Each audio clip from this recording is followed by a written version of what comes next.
आपने देखा होगा कि आफ्टर सेक्स या आफ्टर मैरिज या during sex there are some change जो फीमेल बॉडी के अंदर आते हैं और कई बार वो चेंज ही एक डिप्रेशन का, एक तनाव का, एंजाइटी का कारण बनते हैं।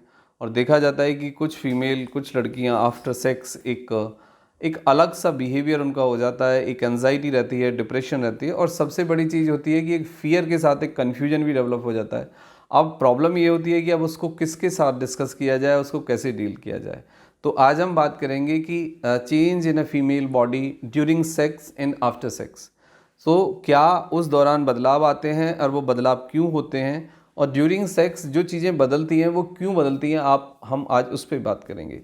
देखो, सबसे पहली बात तो ये है कि आप बेसिक को समझिए कि जब हम हमारे बॉडी के अंदर, यानी कि ये जो सेक्स है यानी इंटीमेसी है, ये जो एक क्रिया है दो लोगों के बीच है, यानी दो इंसान, दो बॉडी इसको परफॉर्म करते हैं। लेकिन उससे पहले हमारे दिमाग के लेवल पे, हमारे शरीर के लेवल पे, हमारे हार्मोन्स के लेवल पे कुछ बुनियादी चेंज, बुनियादी बदलाव होते हैं जिसके कारण ये सेक्सुअल रिएक्शन कंप्लीट होती है या इंटीमेसी कंप्लीट होती है। तो वो बदलाव के कारण हमारे बॉडी के अंदर कुछ चेंज आते हैं, तो सबसे पहले हम उसको समझेंगे। देखो, सबसे पहला जो फेज़ होता है वो होता है एक्साइटमेंट का। कि जब हम किसी भी डिफरेंट ऑब्जेक्ट को मतलब देखते हैं, डिफरेंट जेंडर की बॉडी को देखते हैं, तो हमारे अंदर एक एक्साइटमेंट होता है। उसको आप अट्रैक्शन कहें, इन्फेचुएशन कहें, एक्साइटमेंट कहें, कुछ भी आप कहें। तो एक्साइटमेंट का मतलब ये होता है कि हमारे बॉडी के अंदर एक मैसेजिंग होती है, हार्मोन्स का सिक्रीशन स्टार्ट होता है।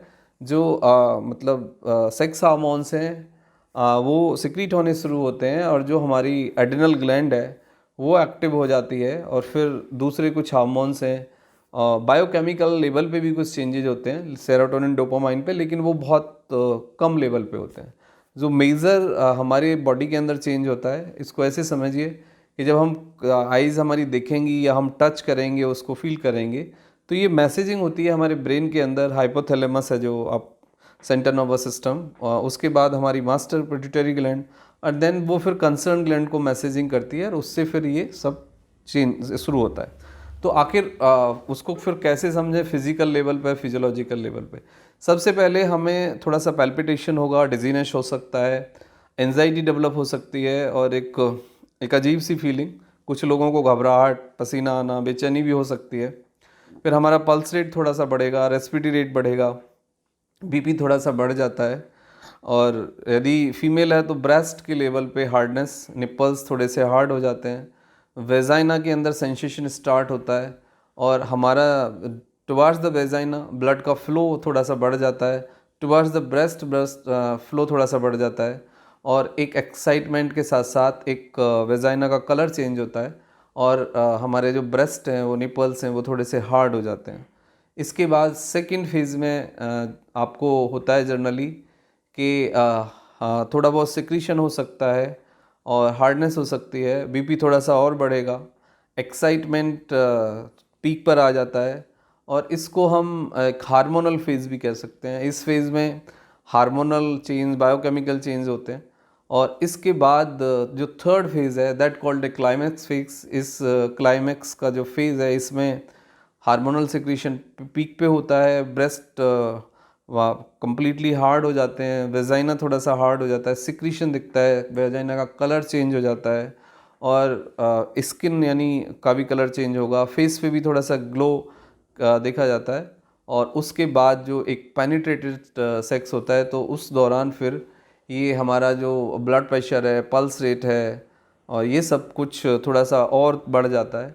लेकिन when we reach to the climax, जब हम उस रिएक्शंस को कंप्लीट कर देते हैं, तो उसके बाद जो एक फेज़ है आपका, रिजोल्यूशन कहो या फिर रिलैक्सेशन वाला फेज़ कहो, तो उसमें उस दौरान आपको ना ऑक्सीटोसिन एक हार्मोन्स होता है, वो सिक्रीट होता है।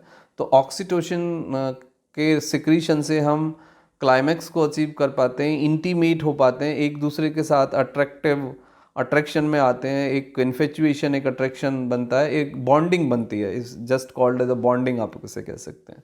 तो ये सब ऑक्सीटोसिन एक हार्मोन्स होता है, उसके कारण होता है। रिसोल्यूशन में होता है कि रिलैक्सिंग फेज़, आप इसे कह सकते हो। तो उसके अंदर फिर आपका पल्स रेट नॉर्मल हो जाएगा, ब्रेस्ट जो आपकी पहले हार्ड हो गई थी अब नॉर्मलाइज होंगी, vagina also normalise, but orgasm के बाद कई बार देखा जाता है कि सिक्रीशन थोड़ा सा पेनिट्रेट कर सकता है कुछ समय के लिए, और आपका BP, pulse rate, everything will be settle down. That's take 3 to 5 minute, और कई बार देखा जाता है कि थोड़ा ज़्यादा टाइम भी ले सकता है।